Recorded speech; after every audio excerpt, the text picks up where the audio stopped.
영원히 찬양해 예수 신령과 진정으로 경배드려요.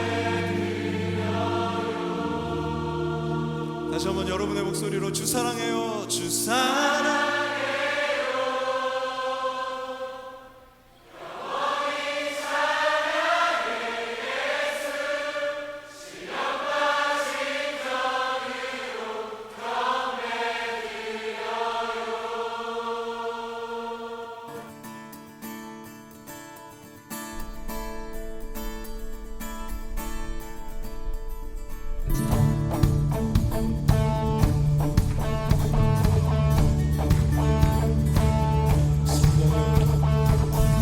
성령이여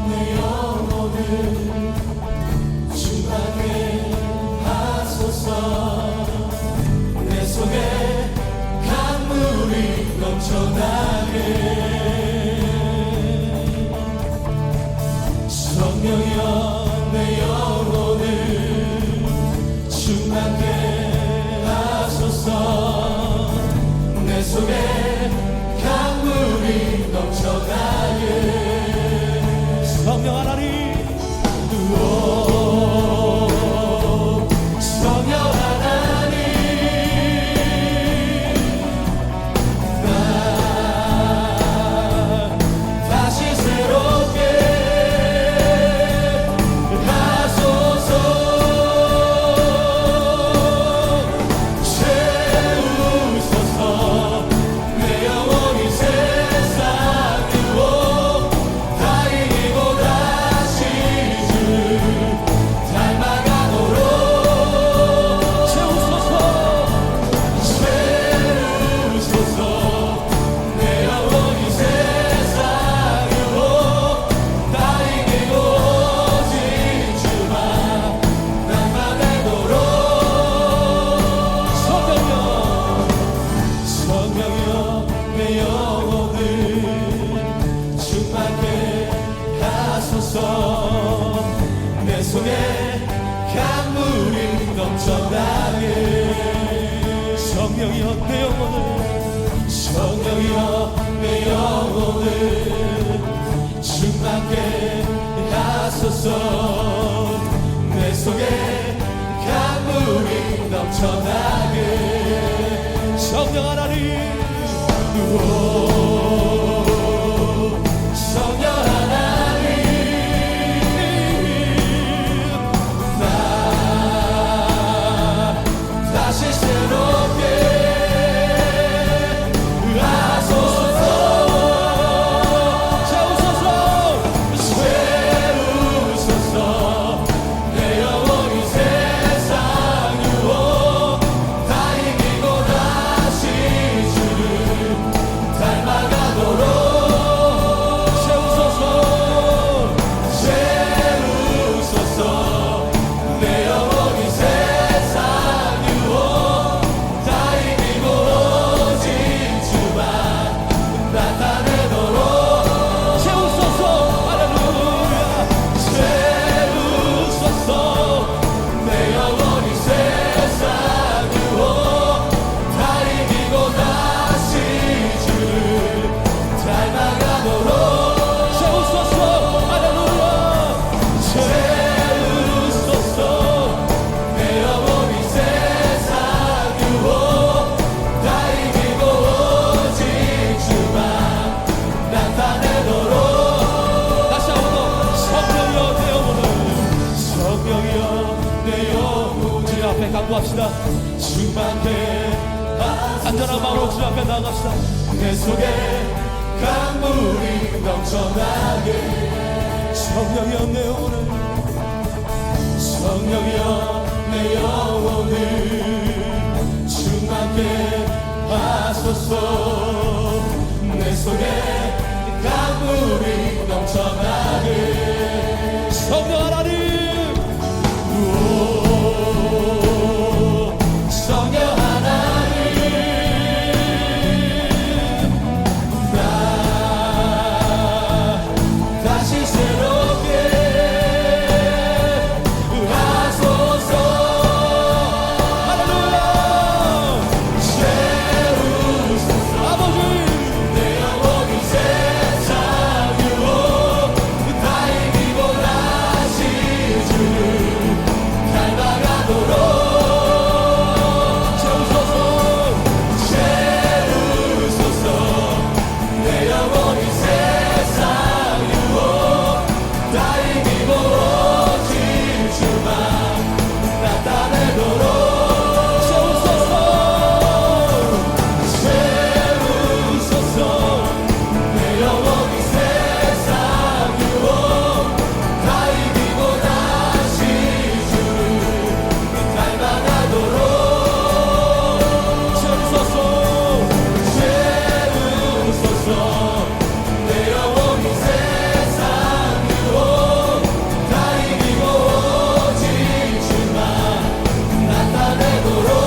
나갑니다. 채우소서. 할렐루야. 채우소서. 내 영혼이 세상 유혹 다 이기고 다시 주를 닮아가도록 채우소서. 내 영혼이 세상 유혹 다 이기고 오직 주만 나타내도록 채우소서. 할렐루야. 채우소서. 내 영혼이 세상 유혹 다 이기고 다시 주를 닮아가도록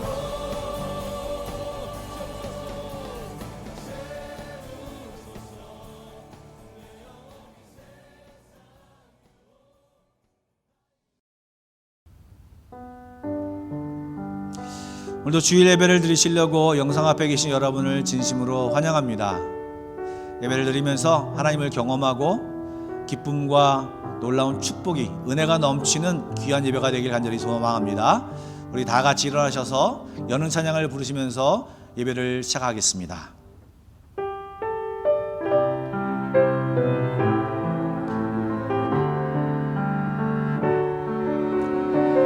지존하신 주님 이름 앞에 모든 무릎 꿇고 다 경배,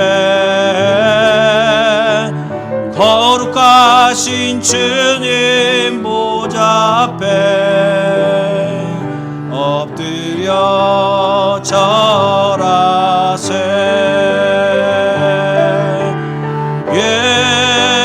예수는 그리스도, 예수는 주,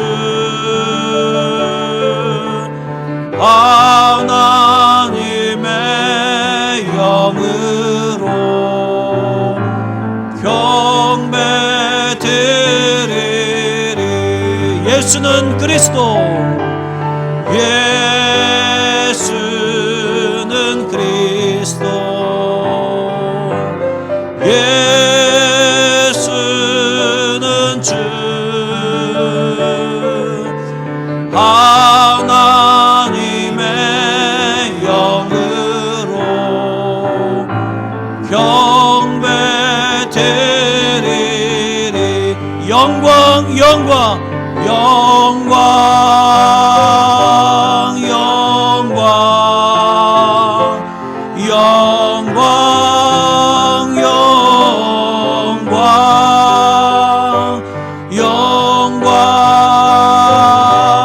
영광 영광 영광 영광.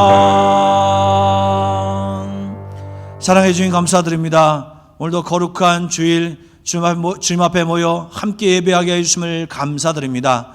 한 주간 동안 다양한 모습으로 있었는데 하나님 이 시간 주님 앞에 모여 예배할 때 하나님 우리의 마음이 정결케 하여 주시고 우리의 마음이 주를 향하게 하여 주시고 우리의 모든 영과 진리로 예배할 때 하나님 우리 예배를 받아 주시옵소서. 하늘의 신령한 은혜가 넘치는 예배가 되게 도와주시며 말씀을 통하여 각각 순서마다 하나님의 귀한 은혜를 체험하는 귀한 예배의 시간이 될 수 있도록 역사하여 주옵소서. 예수님의 이름으로 기도드리옵나이다. 아멘.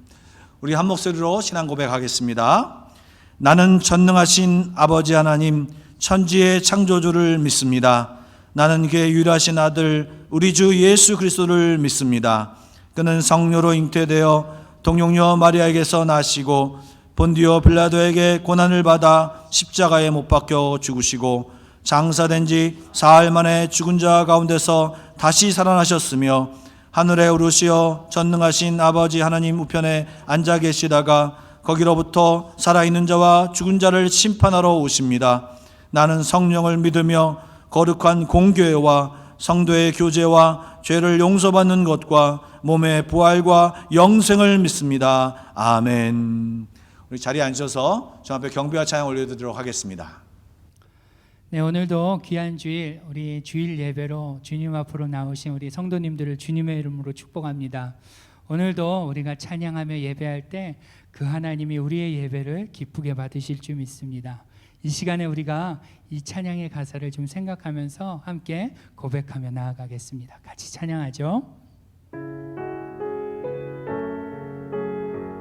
우리 다 같이 이 시간 마음으로 같이 고백하며 나아가죠. 나는 하나님을 예배하는 예배자입니다. 내가 서 있는 곳, 내가 서 있는 곳 어디서나 하나님을 예배합니다. 내 영혼 거룩한 은혜를 향하여 내 마음 완전한 하나님 향하여 이곳에서 바로 이 시간 하나님을 예배합니다. 우리 다시 고백하죠. 나는 하나님을 예배하는 예배자입니다. 내가 서 있는 곳, 내가 서 있는 곳 어디서나 하나님을 예배합니다. 내 영혼 거룩한 은혜를 향하여 내 마음 완전한 하나님 향하여 이곳에서 바로 이 시간 하나님을 예배합니. 내 영혼 거룩한 은혜를 향하여 내 마음 완전한 하나님 향하여 이곳에서 바로 이 시간 하나님을 우리 마지막으로 한 번 더 고백하죠. 내 영혼 거룩한 은혜를 향하여 내 마음 완전한 하나님 향하여 이곳에서 바로 이 시간 하나님을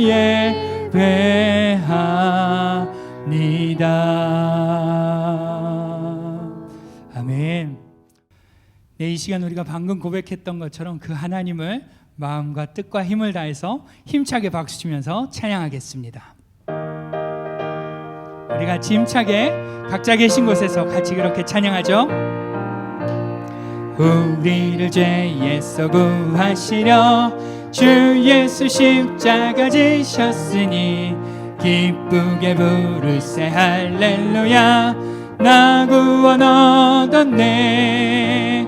찬송하세 찬송하세 주님 나를 구하셨네. 찬송하세 찬송하세 주가 구원하셨네. 우리를 주께서 구했으니 이전에 행하던 악한 일과 주하고 더러운 모든 죄를 온전히 버렸네. 아멘. 찬송하세 찬송하세 주님 나를 구하셨네. 찬송하세 찬송하세 주가 구원하셨네. 나 지금 죄에서 사함받아 거룩한 백성이 되었으니 이 육신 장막을 벗을 때도 겁날 것 없겠네. 아멘. 찬송하세 찬송하세 주님 나를 구하셨네. 찬송하세 찬송하세 주가 구원하. 찬송합시다. 찬송하세 찬송하세 주님 나를 구하셨네. 찬송하세 찬송하세 주가 구원하셔. 우리가 이 세상 떠날 때에 예수의 손목을 굳게 잡고 영원히 즐거운 천국에서 주와 함께 살겠네. 아멘. 찬송하세 찬송하세 주님 나를 구하셨네. 찬송하세 찬송하세 주가 구원하. 찬송하세 찬송하세 찬송하세 주님 나를 구하셨네. 찬송하세 찬송하세 주가 구원하. 우리 1절로 다시 고백하죠. 우리를 죄에서 구하시려 주 예수 십자가 지셨으니 기쁘게 부르세 할렐루야. 나 구원 얻었네. 찬송하세 찬송하세 주님 나를 구하셨네. 찬송하세 찬송하세 주가 구원하. 찬송하세 찬송하세 찬송하세 주님 나를 구하셨네. 찬송하세 찬송하세 주가 구원하셨네. 우리 하나님께 영광의 박수를 돌리죠. 할렐루야. 네, 우리 하나님을 계속해서 높이며 나아가겠습니다. 하늘의 문을 여소서.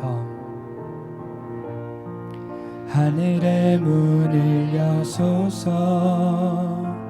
이곳을 주목하소서. 주를 향한 노래가 꺼지지 않으니 하늘을 열고 보소서. 이곳에 임재하소서. 이곳에 임재하소서. 주님을 기다립니다. 기도의 향기가 하늘에 닿으니 주여 임재하여 주소서.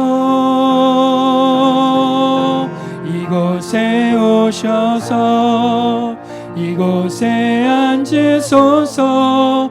이곳에서 드리는 예배를 받으소서. 주님의 주님의 이름만이 오직 주의 이름만 이곳에 있습니다. 하늘의 문을 여소서. 하늘의 문을 여소서. 이곳을 주목하소서. 주를 향한 노래가 꺼지지 않으니 하늘을 열고 보소서. 아멘. 이곳에 임재하소서. 주님을 기다립니다. 기도의 향기가 하늘에 닿으니 주여 임재하여 주소서. 이곳에 오셔서 이곳에 앉으소서. 이곳에서 드리는 예배를 받으소서. 주님의 이름만이 오직 주의 이름만 이곳에 오셔서 이곳에 앉으소서. 이곳에서 드리는 예배를 받으소서. 주님의 주님의 이름만이 오직 주의 이름만 이곳에 우리 한 번 더 고백하죠. 이곳에 오셔서 이곳에 앉으소서 이곳에서 드리는 예배를 받으소서 주님의 이름만이 오직 주의 이름만 이곳에 있습니다. 우리 이 시간 같이 한번 기도하며 나아가겠습니다. 같이 기도할 때 하나님 오늘도 우리의 예배 가운데 함께 해달라고 이 예배 가운데 임재하여 주셔서 하나님의 임재를 경험하는 예배가 되게 해달라고 우리 같이 동성으로 기도하며 나아가겠습니다. 하나님 아버지 하나님 오늘도 하나님의 예배가 하나님의 임재가 있는 예배가 되어지기를 원합니다. 하나님의 현현이 깨달아지고 경험되어지는 그러한 예배가 될 수 있도록 성령 하나님 주장하여 주옵소서. 하나님 우리 각각의 심령 가운데 하나님 찾아와 주시고 만나 주시고 만져 주셔서 그 하나님을 경험하는 예배 될 수 있도록 주님 역사하여 주옵소서. 이 시간 우리의 연약함을 주님 아시오니 주님 역사하여 주옵소서. 주님을 의지합니다. 주님을 의지합니다. 주님 역사하여 주옵소서. 하나님 이 시간 말씀 가운데도 하나님 역사하여 주셔서 성령의 충만함으로 하나님 가르쳐 주시고 각각의 심령 가운데 하나님의 말씀이 침투되어질 수 있도록 하나님 인도하여 주옵소서.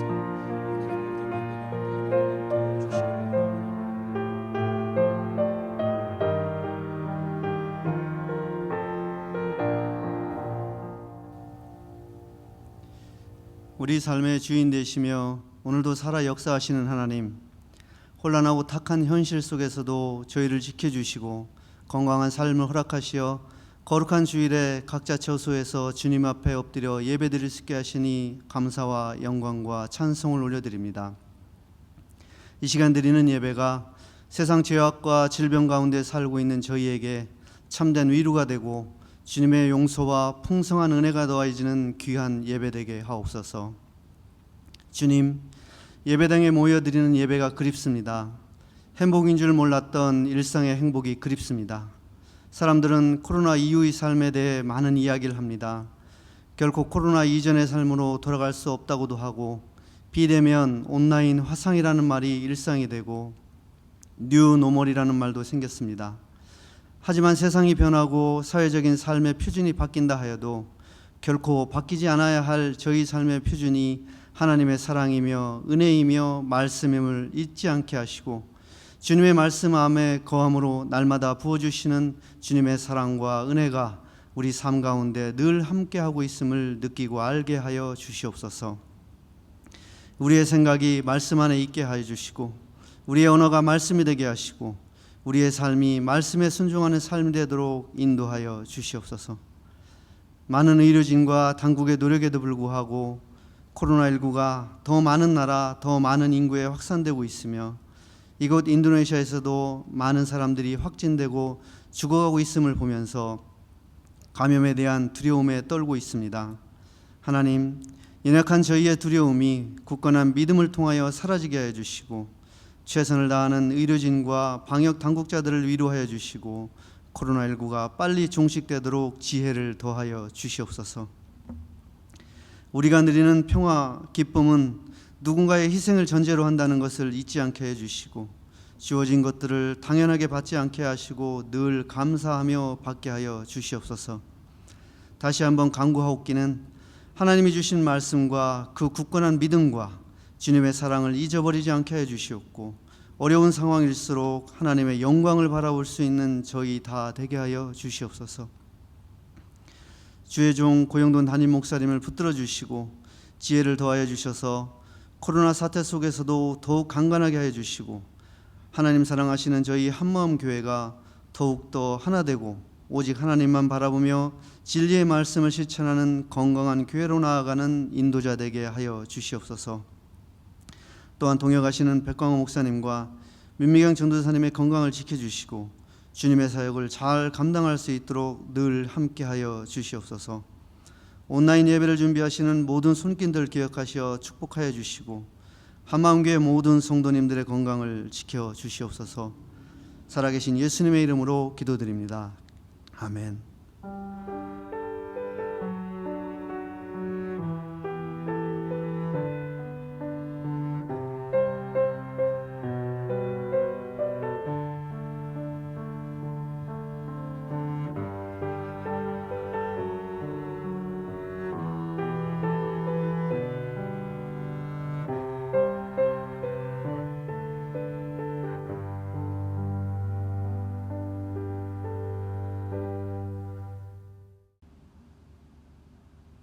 오늘 우리에게 주신 하나님의 말씀은 사도행전 2장 42절부터 47절의 말씀입니다. 사도행전 2장 42절부터 47절입니다.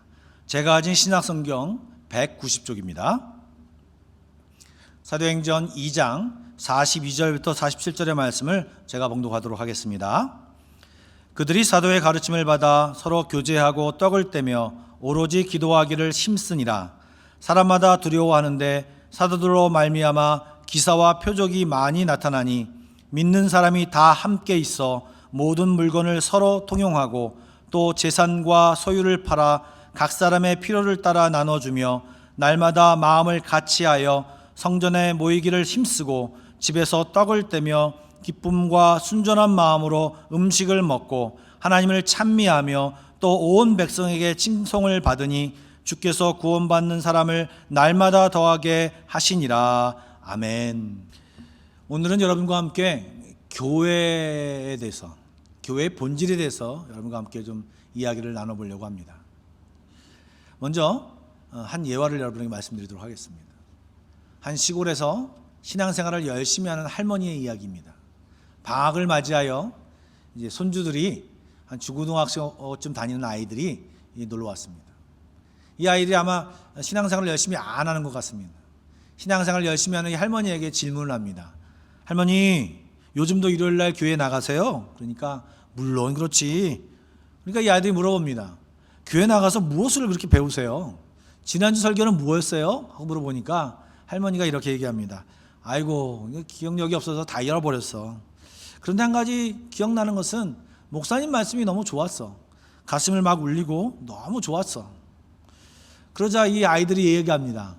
아니 할머니, 그렇게 금방 잊어버리면 교회 갈 필요 없잖아요. 기억도 안 나는 거 왜 교회를 가십니까? 그렇게 질문하네요. 할머니가 그 얘기를 잠시 이야기를 듣다가 잠시 생각에 잠기더니 야 얘들아 나와 함께 부엌으로 가자 그러면서 손주들을 이끌고 부엌으로 갑니다. 시골에 가면 망태기가 있지 않습니까? 그 망태기를 이렇게 끄집어내더니 얘들아 이 망태기를 가지고 가서 저 시냇가에 가서 물을 포하라. 아니 할머니 무슨 얘기예요? 이 망태기 구멍이 뻥뻥 뚫려 있는데 이걸 가지고 무슨 물을 떠와요?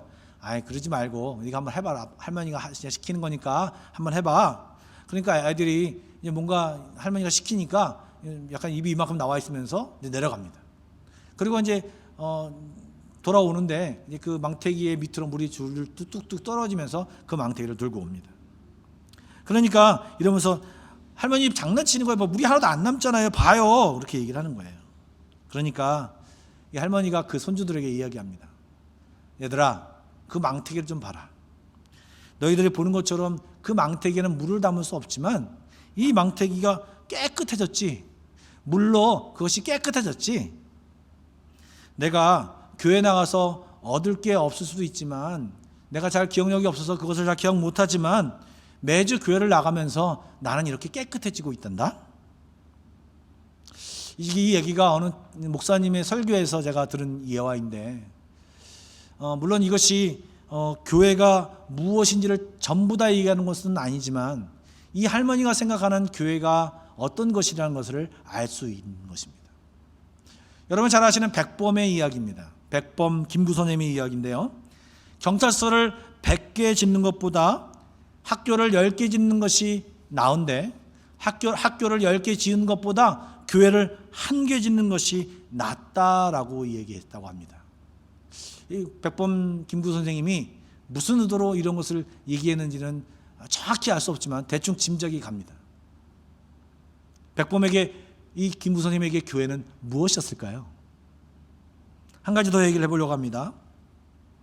히틀러와 함께 이 나치를 이끌었던 헤르만 괴링이라는 사람이 있습니다. 이 사람은요, 이 2차 대전 후에 전범 재판을 받았습니다. 이 사형을 언도받고 사형 집행을 기다리면서 그가 그 다른 사람들에게 도움을 청했습니다. 자기에게는 7살 난 딸이 있는데 그 딸을 교회에 좀 맡겨달라고 이렇게 부탁을 했다고 합니다. 아마도 이 헤르만 괴링이라고 하는 이 사람은요, 교회는 이 아버지 없는 딸을 돌보는 곳으로 생각했던 것 같습니다. 여러분은 교회를 어떻게 생각하십니까? 여러분에게 교회는 어떤 의미입니까? 교회는 어때야 참 좋은 교회입니까? 여러분들 한 사람씩 붙들고 제가 물어보면 여러분들 저마다 다 그 교회를 정의하고 생각하는 것들이 조금씩 다름을 발견할 수 있을 것입니다. 100명이면 100명 다 다른 얘기가 나오기 쉽습니다. 그런데 여러분, 좀 곰곰이 생각하면 사람이 생각하는 그 교회, 사람이 어떻게 교회가 어떻게 되어야 된다 이러한 생각이 중요하지만 그것보다 더 중요한 것이 있습니다. 무엇이냐고요? 바로 하나님이 생각하는 교회. 하나님이 이 교회를 만드셨는데 하나님이 원하시는 교회가 무엇인지를 알아보는 것은 더 중요하지 않나 생각이 되어집니다. 그래서 오늘 최초의 교회인 이 예루살렘 교회를 살펴보면서 우리 교회가 어떠해야 되는지를 좀 나눠보려고 합니다. 여러분, 사도행전을 좀 생각해 보십시오. 사도행전은요, 예수님이 승천하시면서 그 이야기가 시작이 됩니다. 그리고 이제 예수님이 승천하신 뒤에 120명들이 모여서 함께 기도하죠. 기도하다가 성령을 받습니다. 그러자 성령을 받자마자 이들은 그 뭉쳐 있었던 그 마가다라방에서 뛰쳐나와 이 오순절을 명절을 지키기 위해서 모였던 유대인들에게 복음을 외칩니다. 예수가 그리스도라고 복음을 외치죠. 수많은 사람들이 예수를 믿게 됩니다. 그리고 교회를 만들죠. 그 내용이 나오는 게 최초의 교회, 예루살렘 교회가 만들어진 그 내용이 나오는 것이 오늘 42절부터 나오는 본문의 이야기입니다. 오늘 42절 말씀을 읽어보면서 얘기를 나눠볼까요? 다 같이 한번 42절 말씀을 읽어보도록 하겠습니다. 시작. 그들이 사도의 가르침을 받아 서로 교제하고 떡을 떼며 오로지 기도하기를 힘쓰니라. 아멘. 여러분, 이 모습이 무슨 모습일까요?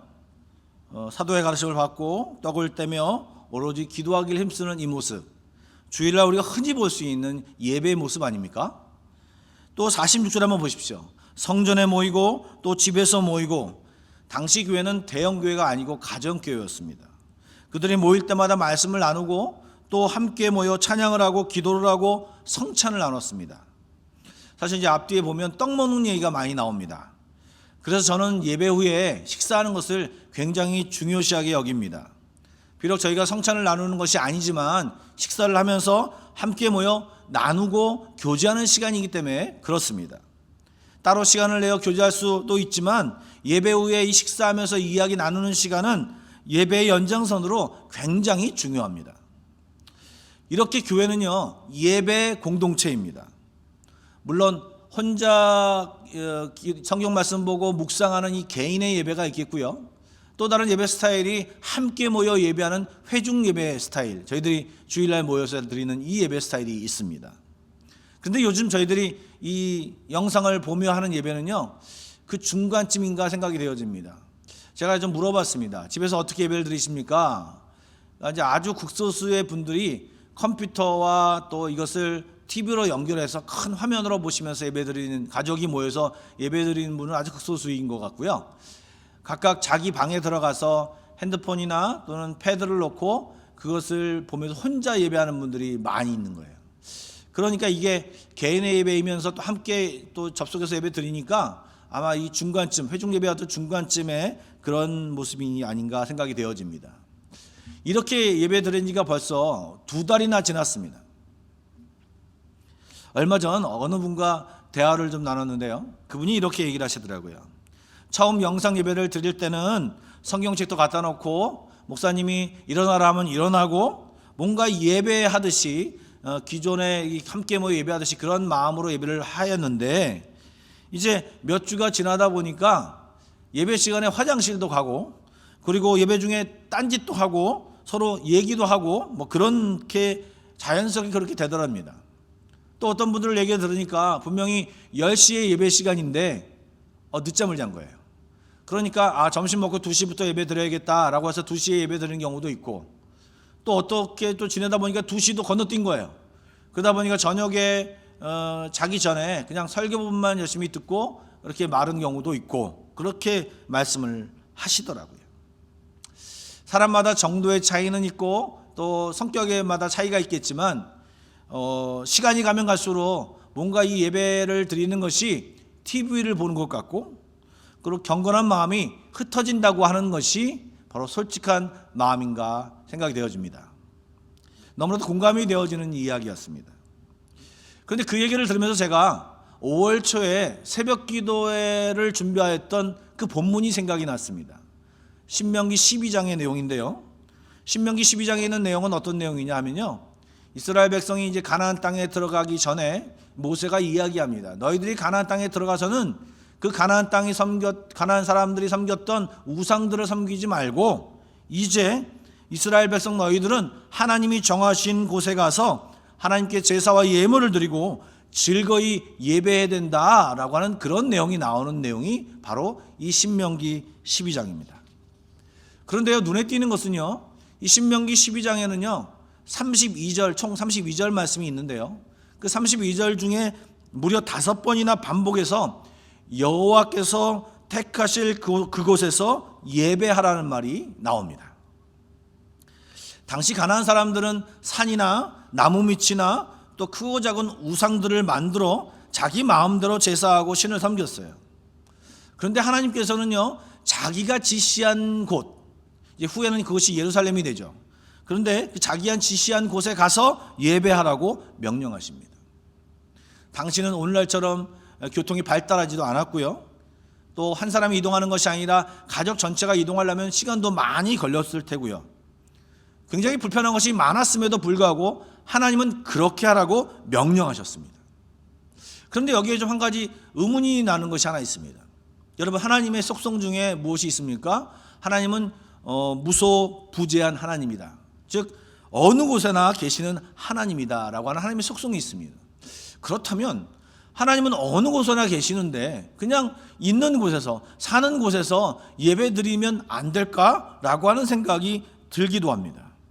그런데 하나님은 그것을 아심에도 불구하고 이스라엘 백성에게 내가 택한 곳, 내가 지정한 곳에 와서 예배하라고 명령하십니다. 왜 이러실까요? 여러분, 제가 예배하라고 하는 것을 명령이라고 말씀을 드렸습니다. 예배하는 것은요, 예배하는 것은 하나님의 명령이시고요, 또 이 예배하는 그 행위는요, 그 하나님의 명령에, 그 하나님의 부르심에 우리가 순종하는 것입니다. 즉 예배하겠다는 마음을 가지고 교회에 나오는 것은 우리 모두가 하나님을 기억하는 것이고 하나님 말씀에 순종하는 행위라고 하는 것입니다. 그러기 위해 우리의 결단이 있어야 되고요, 우리가 그 결단을 하고 주 앞에 나오면 하나님은 우리의 그 예배를 기뻐 받아 주시는 것입니다. 그렇기 때문에 우리가 이제 예배를 가기 위해서 그 마음을 먹고 준비하는 과정, 집을 떠나서 오는 그 차를 타고 오는 과정, 그리고 예배를 드리는 시간 뿐만 아니라 예배를 마치고 이제 그 말씀을 가지고 일주일 동안 적용하며 사는 그 순간순간을 다 예배로 보시고 그 모습을 보면서 하나님은 기뻐하신다고 하는 것입니다. 그럼에도 불구하고 이 주일을 지키는 것은 쉽지 않습니다. 물론 여기서부터 여기에 모태신앙을 가지신 분들이 계실 겁니다. 그런 분들은 어려서부터 이 주일날을 한 번도 범하지 않고 주일날 오는 것이 습관화되었기 때문에 어느 정도 쉽게 생각하는 분도 계시지만, 성인이 되어서 이제 예수를 믿게 되신 분들은요, 이 주일날 예배를 지키는 것이 쉽지 않습니다. 또한 또 쉽지 않은 이유는 이 세상의 풍조와 이 세상의 어떤 습관들이 이 사실은 주일날 무엇인가를 약속하고 이 시간을 택해서 나온다고 하는 것은요, 쉽지 않거든요. 그러니까 한두 번 빠지고 그것을 이제 못 지키게 되면 우리들은 수없이 많은 이유와 변명을 댑니다. 그리고 합리화를 시킵니다. 아니, 개인적으로 혼자 예배를 드리는 것도 예배가 아니냐, 또 주일날 빠진다고 해서 꼭 지옥에 가는 것도 아니지 않느냐, 혼자 드리면 더 집중하고 더 좀 더 이렇게 예배다운 예배를 드릴 수 있다라고 이렇게 얘기하는 분도 있습니다. 즉 우리는 변명과 이유를 대면서 그렇게 하긴 합니다. 그런데 여러분, 분명한 것이 있습니다. 그렇게 얘기하고 그렇게 행하는 것이 맞는 것 같기도 하지만 실제 그렇게 해보면요, 여러분 어떻게 된 줄 아십니까? 잘 되지 않습니다. 한두 번, 그냥 한 달 정도는 잘 될지 모르겠지만 잘 되지 않습니다. 사실 이 영상 예배가 시작되고 저희 부부와 백 목사님 부부는요, 주일날 10시까지 나와서 예배를, 저희도 영상을 똑같이 보며 예배를 드렸습니다. 이미 녹화를 하기 때문에 사실 저는 말씀을 준비하기 때문에 이미 말씀을 다 알지 않습니까? 또 제가 준비하기도 했고 그것을 또 녹화를 했기 때문에, 설교를 했기 때문에 이미 다 아는 내용입니다. 그리고 백 목사님도 그것을 편집하는 데 있어서 그걸 자세하게 보면서 그 토시 하나 다 틀린 것이 없나, 그리고 또 말이 잘못된 것이 없나, 또 녹음이 잘못된 것이 없나, 그리고 그 제 말에 맞춰서 성경 구절도 찾아가지고 다 배치도 하고 굉장히 여러 번 그 설교 말씀을 듣습니다.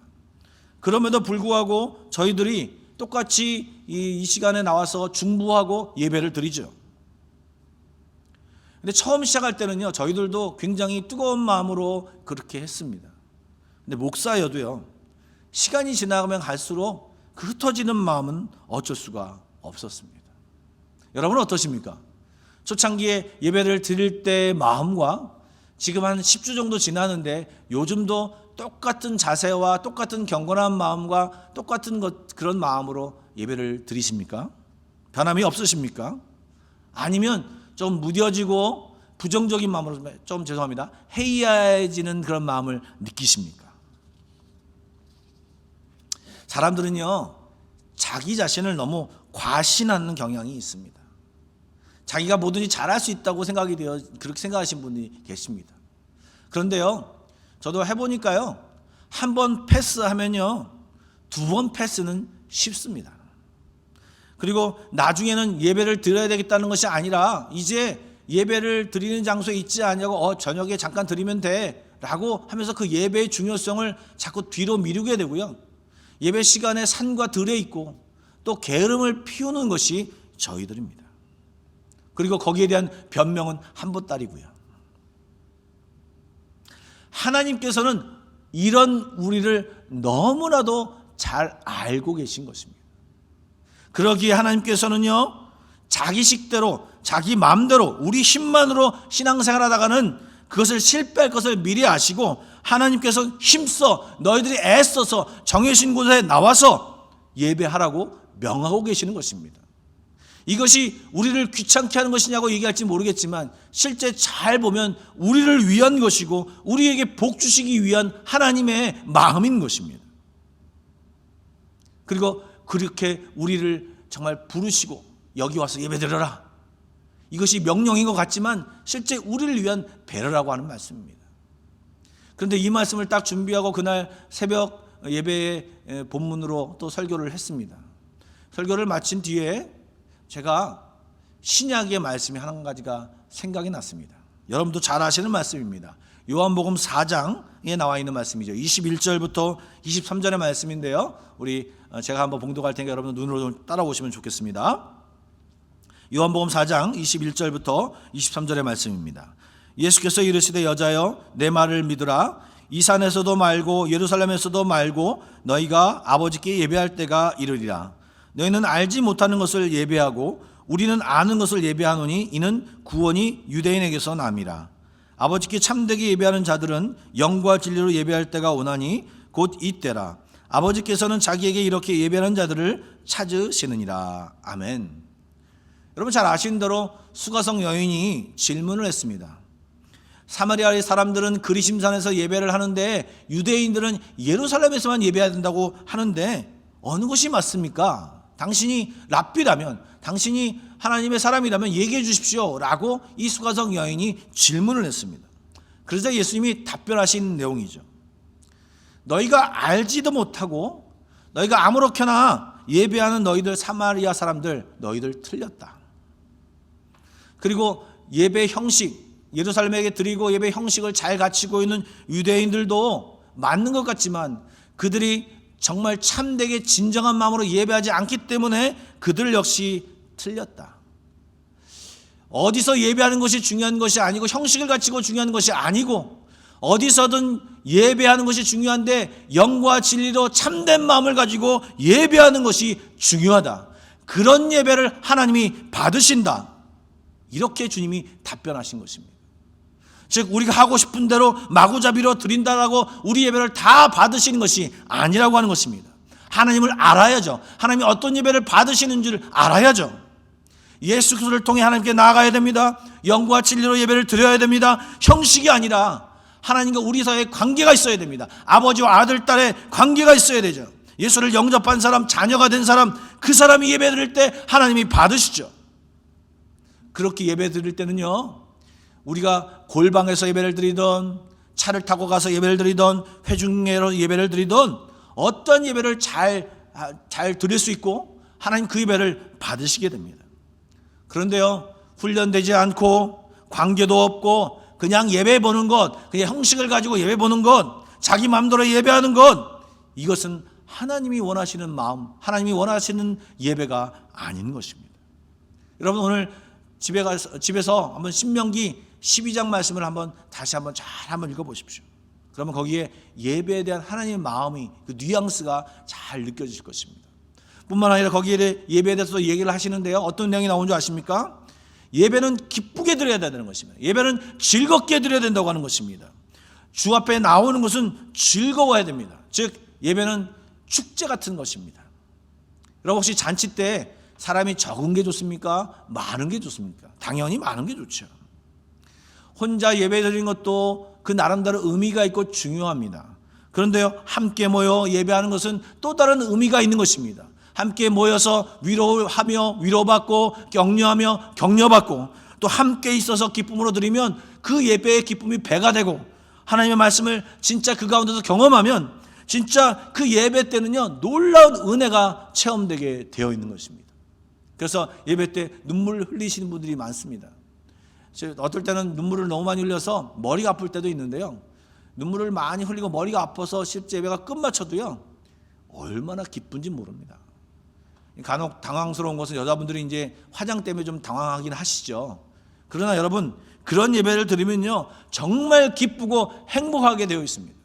그러한 예배를 드리면요 정말 개인의 예배에 이상되는 또 다른 차원의 예배가 체험되고 경험되는 것입니다. 여러분 우리 이 한마음 교회를 하나님이 부르시고 한마음 공동체로 모이게 하신 것은요 하나님의 놀라운 계획이 있는 것입니다. 여러분 이 코로나 바이러스를 통하여서 하나님이 이 공동체의 중요성을 깨닫게 하고 있지 않습니까? 이 회중 예배에 대한 중요성을 우리에게 깨닫게 하고 있지 않으십니까? 여러분 이제 시간이 되어 함께 모여 예배할 때는요 이전보다 더 멋진 예배, 더 깊어진 예배, 더 기쁨으로 드려지는 예배, 그리고 하나님이 기뻐하신 예배를 드리는 우리 한마음 교회가 되기를 간절히 축원합니다. 두 번째로 교회는요 예배 공동체일 뿐만 아니라 양육 공동체입니다. 여러분 사도행전 2장 오늘 그 읽었던 42절 말씀을 다시 한번 좀 보았으면 좋겠습니다. 여러분 42절 말씀을 보면요 그들이 사도의 가르침을 받아 서로 교제하고 떡을 떼며 오로지 기도하기를 힘쓰니라. 예, 정말 이 말씀을 보면요 가르침을 받는 모습들이 나와 있지 않습니까? 당시의 사람들은요 이제 그리스도인이 막 되어서 교회를 막 이루었습니다. 뭐 인원이 많아서 3,000명 5,000명이 되었을지 모르겠지만 그들은요 지금 하나님을 예수님을 막 믿고 그냥 금방 갓 태어난 그런 갓난아기에 불과한 그런 그리스도인들입니다. 그러기에 양육을 받을 필요가 있었던 것입니다. 그래서 지금 이들이 모여 가르침을 받는 그런 시간들이 있었던 것입니다. 여러분들 혹시 아시는지 모르겠지만 제가 캐나다에 있을 때 학원을 운영했습니다. 형과 함께 학원을 운영했는데 최상위권의 아이들을 만났습니다. 아이비리그 들어가는 아이들, 그런 아이들을 만나서 제물로 제가 가르치지 않고 운영만 했죠. 그런데요 그때 그 열정과 뛰어난 아이들을 만났고요, 그리고 그 아이들을 교육시키려고 있는 그 열의가 너무도 많은 그 어머니들을 만나며 수없이 대화를 나눴습니다. 그리고 그들의 어떤 능력도 그 능력에 대해서 감탄했고, 그 어머님의 어떤 그 노력에 대해서도 참 제가 이렇게 느낀 것이 많았습니다. 여러분들, 우리가 이 세상에서 성공하고 또 뛰어난 사람이 되기 위하여서 얼마나 많은 열정을 다해서 공부합니까? 얼마나 수많은 많은 재정을 투자해서 공부합니까? 그런데 여러분, 우리는 이 영혼의 문제를 가지고 이 주님을 믿고 있는데, 이 영혼을 상대로 믿고 있는데, 이 주님에 대해서 여러분이 얼마나 많이 알고 계십니까? 반대로 물어보겠습니다. 얼마나 많이 알기 위해서 노력하십니까? 그 노력하기 위해서 얼마나 많은 시간을 투자해서 이 말씀을 읽고 배우고 이것을 알기 위해서 얼마나 시간을 투자하고 계시냐 말입니다. 하나님이 누구이신지, 예수님이 누구이신지를 더 알아야 하는 것이 마땅하지 않겠습니까? 왜 신앙의 깊이가 없을까요? 왜 신앙생활이 재미가 없을까요? 재미란 말을 써서 이 단어가 적절한지는 잘 모르겠습니다. 그러나 여러분, 이 말이 너무나도 쉽게 우리 안에 와닿을 수 있기 때문에 제가 이 단어를 썼습니다. 여러분, 신앙의 재미가 느끼려면, 정말 내가 열심히 예수를 믿는 게 너무 좋아 라고 하는 이 말을 하려면, 그 말을 사용하려면요, 여러분, 이 성경을 알아야 합니다. 성경을 모르기 때문에 재미가 없는 것입니다. 예수님을 모르고 하나님을 모르기 때문에 재미가 없는 것입니다. 제가 어느 날 기도하려고 했습니다. 그런데요, 기도가 잘 되지 않더라고요. 오래 기도할 수 없고 금방 기도를 중단했습니다. 왜요? 기도하려고 했는데, 기도하려는 제가 기도하는 제목들만 있었지 하나님의 또 받은 마음들이 없었어요. 그러고 나서 제가 그냥 몇 마디 기도하고 싶은 거 몇 마디 기도하고 말았어요. 더 이상 기도를 할 수 없고 그냥 중언부언하다가 오래 기도하지 못하고 말았어요. 근데 어느 날 기도를 하려고 딱 이렇게 있는데요, 그 전에 말씀을 읽었던 말씀이 생각나고 또 그 말씀 속에 하나님이 주신 은혜들이 생각나면서, 정말 이 말씀이 깨닫게 되고 내가 내 자신이 어떤 사람이구나, 그리고 나를 향하신 하나님의 뜻이 무엇이구나, 이런 것을 깨닫게 된 것과 동시에 내가 주님 앞에 이런 걸 구해야 되는구나, 이런 기도를 해야 되는구나, 이것을 깨닫게 되었습니다. 그러면서 기도하자 제 기도하는 그 내용이요, 막힘이 없이 계속 기도가 이어져 가는 것입니다. 처음 A로 시작했는데 Z로 끝나면서 정말 그 시간이 어떻게 지나갔는지 모르고 마음껏 많이 기도하면서 기도를 마쳤던 것입니다. 여러분, 알아야 면장을 합니다. 아는 만큼 보입니다. 여러분, 아는 만큼 기도합니다. 문제가 있을 때 여러분 기도가 잘 되십니까? 문제가 없을 때 기도가 잘 되십니까? 아이러니하게요, 문제가 있을 때 더 기도가 간절하고 잘 되지 않습니까? 이것은 내적으로부터, 내 자신으로부터 간절함이 있을 때 그렇습니다. 그러나 여러분, 진짜 하나님의 마음을 알고 진짜 하나님의 뜻을 깨닫게 되면요, 기도의 내용은 풍성해집니다. 왜요? 하나님의 뜻을 알면 내 문제와 이것이 결부가 되고 또 그 문제가 가족들과 교회의 문제에 결부되기 때문에 기도의 내용이 얼마나 풍성해지는지 모르겠습니다. 기도의 지경이 넓어지는 것이죠. 모르기 때문에 기도할 수 없고 모르기 때문에 움직이지 못하는 것입니다. 그렇기 때문에 지식이 있어야 하고 하나님의 뜻을 알아야 되고, 그렇게 할 때 우리가 좀 더 하나님 안에서 재미도 있고 신앙생활을 더 깊이 있게 할 수 있게 되는 것입니다. 물론 그렇게 신앙생활을 하다가도, 많은 지식을 알다가도 넘어질 때가 있죠. 여러분, 그때 어떻게 됩니까? 바로 영적인 아비 되는 사람, 어미 되는 사람, 영적인 친구, 영적인 삼촌, 영적인 이모들이 함께 모여서 손을 잡아주면서 서로 어떤 아주 깊은 어떤 교육이 진하게 되지 않더라도 여러분, 손을 잡아주고 함께 옆에서 있어주는 것만 해도 얼마나 위안이 됩니까? 여러분, 가정을 잘 생각해 보십시오. 만약에 대학 입학에 떨어졌어요. 또 자기가 원하는 직장에 열심히 지원했는데 안 되었어요. 그럼 여러분, 부모님이나 옆에 있는 형제자매들이 괜찮아 이런 말을 하지만 다른 얘기 안 해도 그냥 어깨에 손을 얹고 탁 두들겨 줘도 그게 위로가 되지 않습니다. 마찬가지로 우리가 정말 함께 모여 그냥 그 손을 잡고 기도해주고 함께 옆에 있어주는 것만으로도 우리는 서로 양육되고 양육받는 이런 모습이 되는 것입니다. 여러분, 그렇게 우리 교회가, 이 교회가 양육 공동체로 부르심을 받았고, 이 교회는 그런 교회가 되어야 하는 것입니다.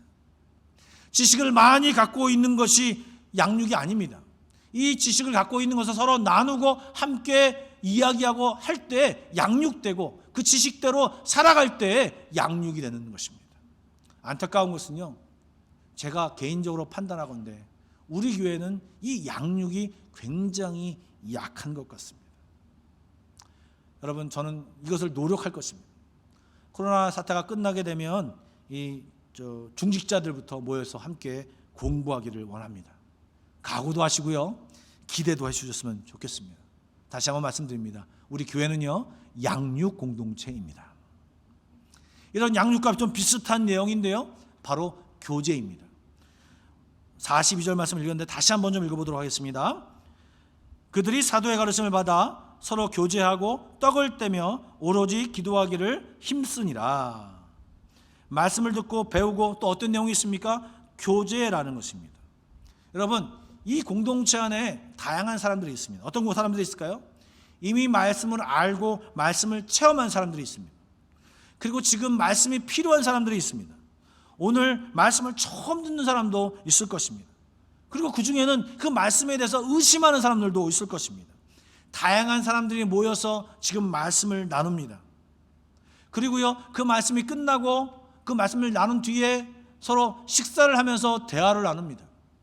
그리고 나서 무엇을 한답니까? 기도를 한답니다. 여러분, 이런 기도하는 내용들이 나온 것이 42절이죠. 여러분, 44절과 45절 말씀 한번 읽어보겠습니다. 믿는 사람이 다 함께 있어 모든 물건을 서로 통용하고 또 재산과 소유를 팔아 각 사람의 필요를 따라 나눠주며. 여러분, 교제를 하다 보면 보이지 않습니까? 누가 어떠한지, 어떤 사람이 무엇이 필요한지, 또 저 사람이 저런 일들로 힘들어하고 있구나라는 것을 알죠. 그래서 함께 기도해 줬지 않습니까? 그런데 기도하면 하나님의 마음을 받죠. 하나님의 마음을 받으니까 자기에게 있는 어떤 물질, 재정, 시간, 마음, 사랑, 이런 것들을 다른 사람에게 나누어 주는 것입니다. 함께 쓰는 것입니다. 이런 것들이 하는 것이 바로 교제인 것입니다. 그런데 거기에 중요한 단어가 딱 있습니다. 44절에 보면요, 믿는 사람이 다 함께 있어라고 이 말이 나옵니다. 여러분, 일부분 사람이 참여한 것이 아니고요, 모두 함께 참여했다라고 거기에 나옵니다. 여러분, 함께 기도하면 마음이 움직입니다. 저 사람이 저것 때문에 절실해하고 있구나, 저 사람이 저것이 필요하겠구나, 이런 것들을 알게 되므로, 또 하나님 앞에 기도함으로 또 하나님이 네가 해라고 하는 그런 마음, 또 어떤 지혜를 주심으로 인하여서 서로 마음이 움직이면서 함께 이 필요를 채우고 서로 도와주고 하는 그런 교제가 이 가운데 일어나게 되는 것입니다. 처음에는요, 한두 사람이 시작하겠죠. 일부분이 시작하겠지만 이제 모두 다 함께 움직이며 이 교제하는 삶, 서로 나누는 삶, 이러한 것들이 일어나게 되는 것입니다. 여러분, 이것이 왜 일어납니까? 바로 우리는 한 가족이기 때문에 그렇습니다.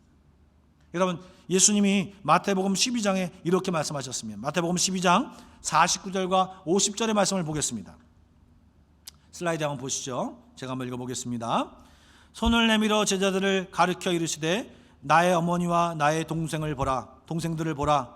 누구든지 하늘에 계신 내 아버지 뜻대로 하는 자가 내 형제요 자매요 어머니이니라 하시더라. 아멘.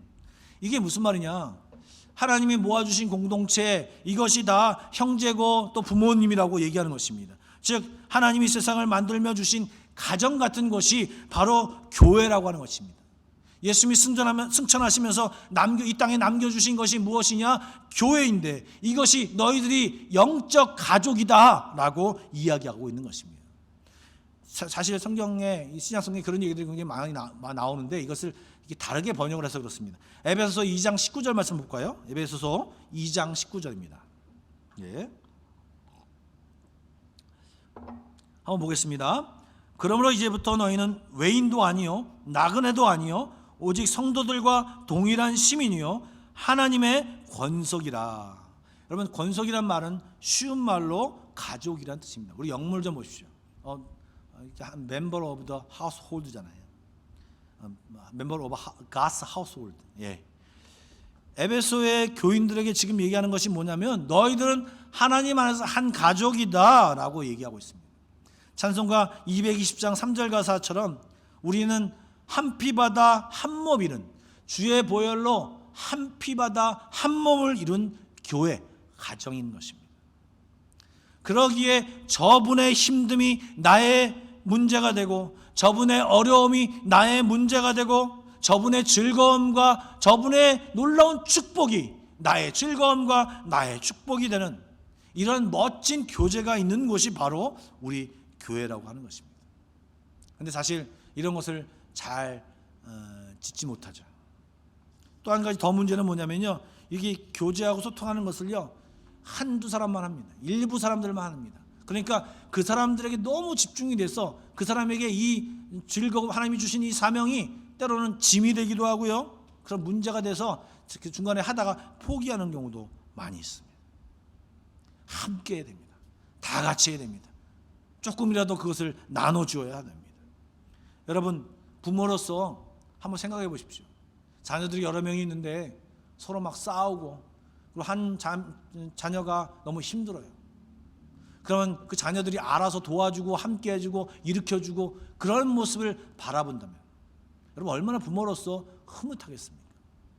여러분 정말 여러분이 바라보면서 어떤 교회에 있는 어떤 형제와 자매가 너무 힘들어하는 모습을 바라보는데 자기 힘으로 어떻게 도와줄 수 있는 것이 없어요.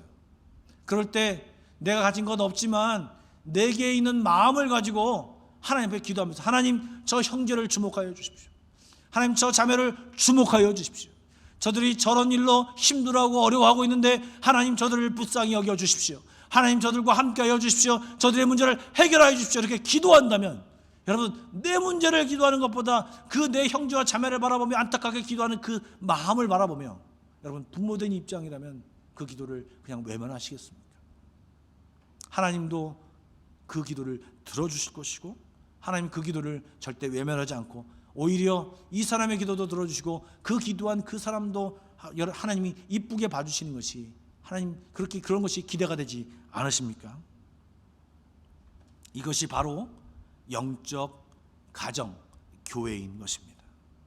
이러한 일들이 우리 교회 안에 일어나야 되는 것입니다. 46절과 47절 말씀을 읽어보도록 하겠습니다.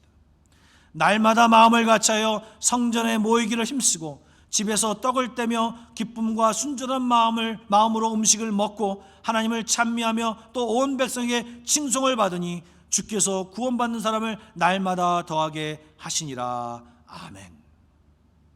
여러분 예배하고 양육받고 교제하려면 전제가 되어지는 것이 있습니다.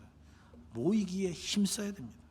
성경 공부나 이런 것이 없어도 여러분 와서 수다 떨고 운동도 같이 하고 함께 기도하고 그러다 보면 같이 식사하고 그러다 보면 이야기를 하고 함께 사는 공동체가 되는 것입니다. 어떤 이슈가 있어서만 모이는 그런 것이 아니라 어떤 특별한 이유가 없어도 모여서 함께 어울리며 서로 사귐이 있으면서 정말 친척보다도 가족보다도 진짜 실제 가족보다도 더 끈끈한 그런 정이 있고 또한 그런 놀라운 하나님의 사랑이 넘치는 그러한 영적 가족이 무엇이냐? 그것이 교회라고 하는 것입니다.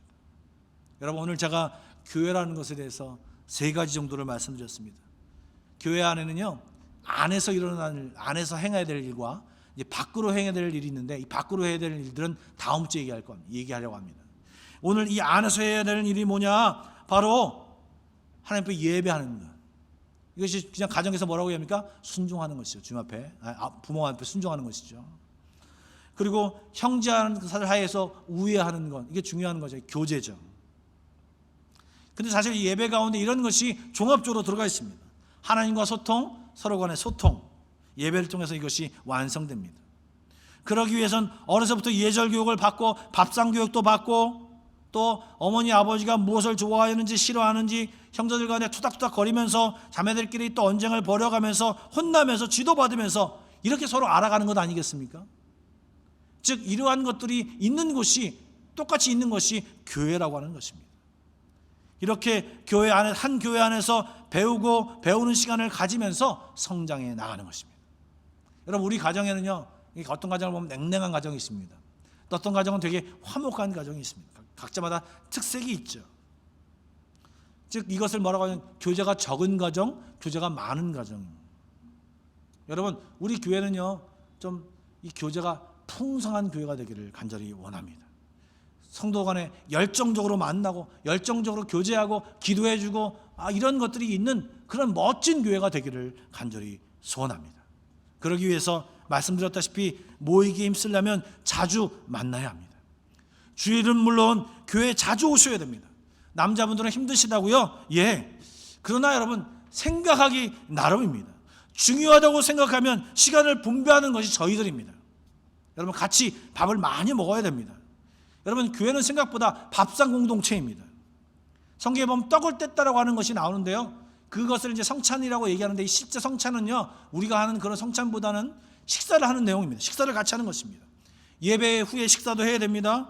그리고 또 시간을 내서 바깥에서도 같이 식사를 하면서 삶을 나눠야 됩니다.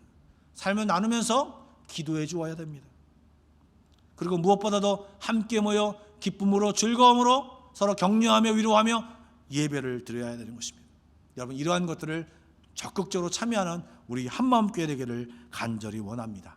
이제 다시 모여 예배하고 또 교회를 이루어 나갈 때는요 좀 더 성경적인 교회, 그리고 역동적인 교회, 하나님이 기뻐하시는 교회, 또 우리도 기뻐하며 섬길 수 있는 그런 한마음교회가 되기를 간절히 축원합니다. 우리 이 시간 좀 기도할 때 하나님 우리 한마음교회 그런 교회 되게 해달라고, 하나님 이제 하루속히 함께 모여 예배하게 해달라고 우리 다 같이 기도하며 나가도록 하겠습니다. 다 같이 기도하시겠습니다. 사랑해 주님 감사드립니다. 오늘 저희들 아버지가 이렇게 모여서 예배하지만 사실은 아버지 우리 교회가 한마음교회가 정말 성경이 말하는 이 교회가 되기를 간절히 원합니다. 성경이 말하는 함께 모여 예배하는 교회, 함께 모여 양육받는 교회, 함께 모여 교제하는 교회가 되기를 간절히 원하오니 아버지 하나님 우리 교회가 그런 교회가 되기를 원하오니 아버지 하나님 주여 이전 것은 지나갔으니 보라 새 것이 되는 것처럼 아버지 하나님 함께 모여 예배할 때 뜨겁게 예배하게 하여 주시고 뜨겁게 모여 양육받게 하여 주시고 뜨겁게 모여 아버지 하나님 교제받아서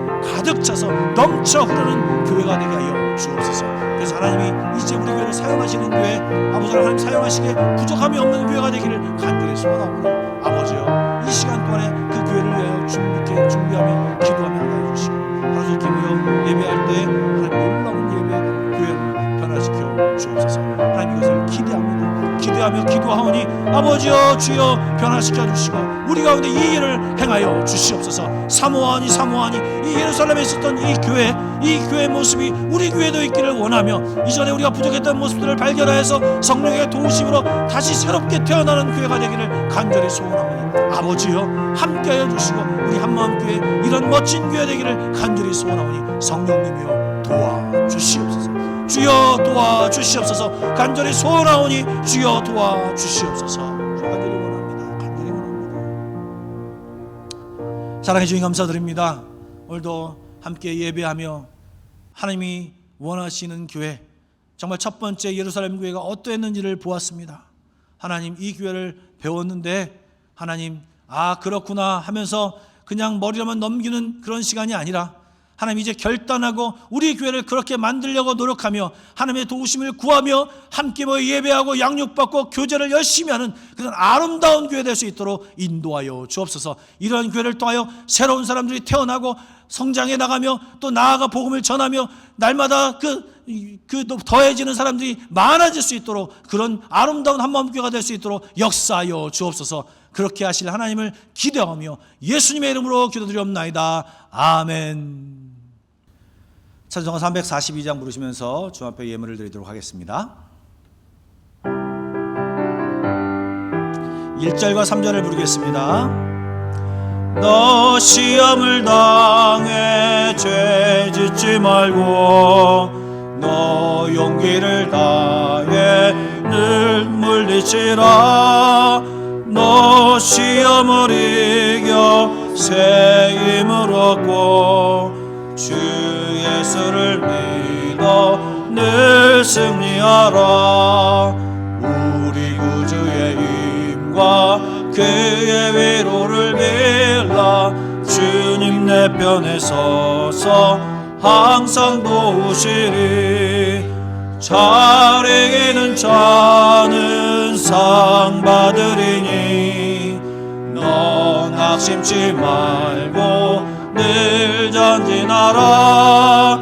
내 구세주 예수 힘주시리니 주 예수를 믿어 늘 승리하라. 우리 구주의 힘과 그의 위로를 빌라. 주님 내 편에 서서 항상 도우시리.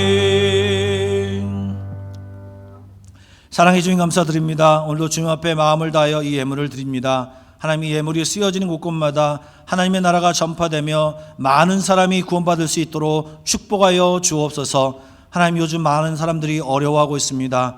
함께하여 주시고 인도하여 주셔서 하나님 앞에 예배하는 모든 자들에게 주의 은혜가 넘쳐서 이 어려운 시기에 주의 은혜로 사는 법을 배우게 하여 주옵소서. 하나님, 건강으로 지켜주시옵소서. 세계 각국에 흩어져 있는 우리들의 형제들 또 우리들의 가족들을 기억하여 주시고 건강히 지켜주시옵소서. 예수님의 이름으로 축복하며 기도드리옵나이다. 아멘. 교회 소식을 말씀드리도록 하겠습니다. 여러분 잘 아시는 대로 PSBB가 6월 4일까지 연장되었습니다. 아마 그 이후에는 좀 괜찮을 것 같은 분위기인데요. 여러분들 열심히 기도해 주시면 감사하겠습니다. 이번 주가 르바란 휴일 기간입니다. 저희 스태프들은 이번 주 목요일까지 쉬기 때문에 여러분들 오늘 이번 주에는 수요 예배만 제외하고요. 새벽 예배와 주일 예배는 평상시와 동일하게 드려지니까 여러분들 많이 참여해 주시면 감사하겠습니다. 헌금 계좌 안내가 있습니다. 여러분들 자칫하면 헌금을 빼먹을 확률이 높습니다. 여러분들 일부러 여러분들에게 보여드리는 것이니까 헌금에 많이 참여해 주시면 감사하겠습니다. Pray Together 1, 2, 3 우리 기도 제목을 가지고 기도해 줬으면 감사하겠습니다. 이제 이 캠페인이 이 기도 운동을 한 지 오래됐기 때문에 아마 하시는 분과 안 하시는 분이 극명하게 나눠질 거라고 생각이 되어지는데요. 여러분들 좀 동참해 주시면 감사하겠습니다. 하루에 2번, 3번 이상씩 기도로 동참해 주시면 감사하겠습니다. 예. 우리 좌우 옆 사람과 인사하실까요? 우리는 한 공동체입니다. 사랑합니다. 예배 공동체입니다. 양육 공동체입니다. 우리 교제 공동체입니다. 사랑합니다. 예, 감사합니다. 예, 감사합니다. 다 같이 일어나서 결단성 부르고 축도로 예배를 마치겠습니다.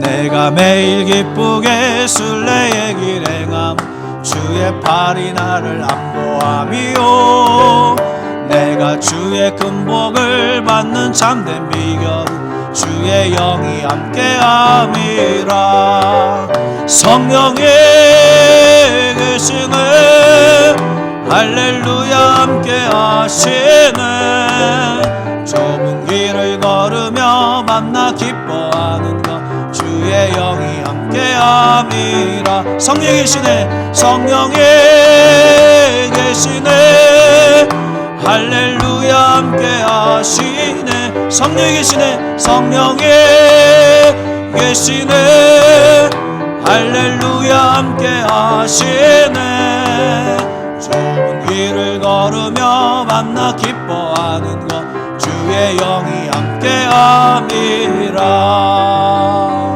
아멘. 이제는 우리 주 예수 그리스도의 은혜와 하나님 아버지의 놀라우신 사랑하심과 성령님의 감화감동 교통하심이 오늘도 주님이 원하시는 교회를 이루기 위해 애써 수고하기를 다짐하는 모든 성도들 위해 한마음교회 위에 지금부터 영원까지 함께 하시기를 간절히 축원하옵나이다. 아멘.